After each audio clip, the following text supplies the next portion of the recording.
నువ్వు నాకు ఇష్టం లేని నిజం.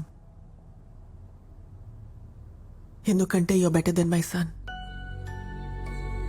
అందుకే నిన్ను నేను ఒప్పుకోలేదు.